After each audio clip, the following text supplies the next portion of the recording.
like I said before, I'm for limited government. So the only way I would be willing to support a tax increase is if it went before a vote before the people, and let the people decide if they want it or not. I really feel like that's why we have the option to vote. Thank you, sir. Mayor Musselwhite. Well, there's obviously a clear distinction between property taxes and consumption taxes. That's why I'm proud to say in the city of Southaven we've maintained our property tax millage rate.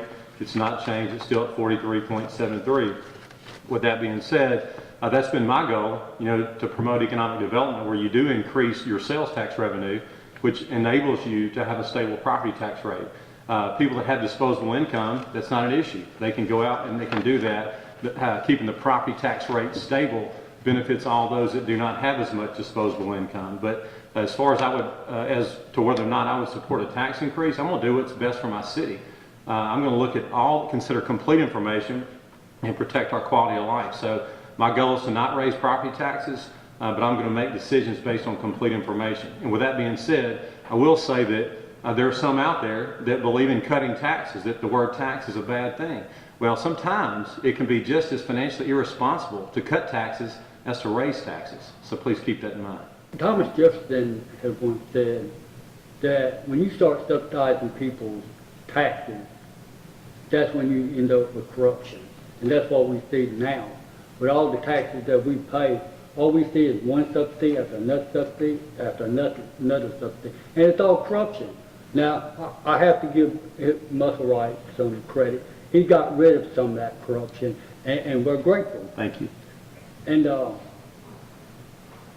but I also got to remember what the U.S. Supreme Court said to Congress it's in the early 1900s against the very first federal income tax that they struck down, saying that government cannot tax a citizen or his sovereignty, which is anything he's owned or has property, personal property, anything he has right to, unless there is an amendment added to the Constitution or through voters' consent. So if it's not against our, we don't give permission, I'm not for it. Next question then will be to each of you, and we'll begin at my left this time with Mr. Weitenbach.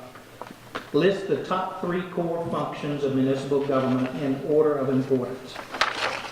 Defense,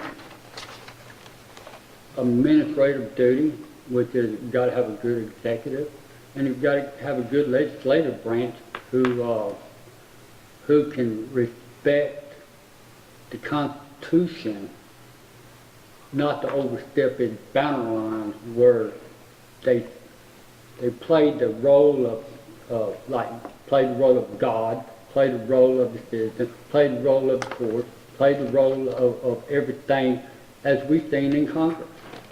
I mean, they think they can run the entire government in a democratic form of government, which our Constitution is written in the exact opposite of how they're running it. And we need education. I mean, the list goes on. I don't think anything is more important than the other one, other than national defense. That's the only thing that would top. Everything else would be pretty well equal. Mayor Musselwhite. Well, it always starts with public safety. Anyone that's heard me speak knows I've said this many times. You can learn from the mistakes of other cities that if you neglect public safety, you really have nothing. So it starts with public safety.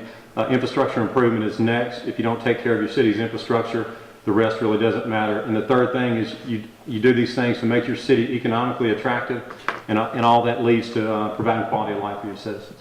Mr. Henley. Everybody knows I'm a huge proponent of public safety. The next would be infrastructure. Our infrastructure in Southaven is aging. And job creation is a large part of that also. Okay. Thank you. Tomorrow night, and we'll have more questions and answers from the Southaven Mayor's race. News you can use from your North Mississippi news source, DeSotoCountyNewsroom.com.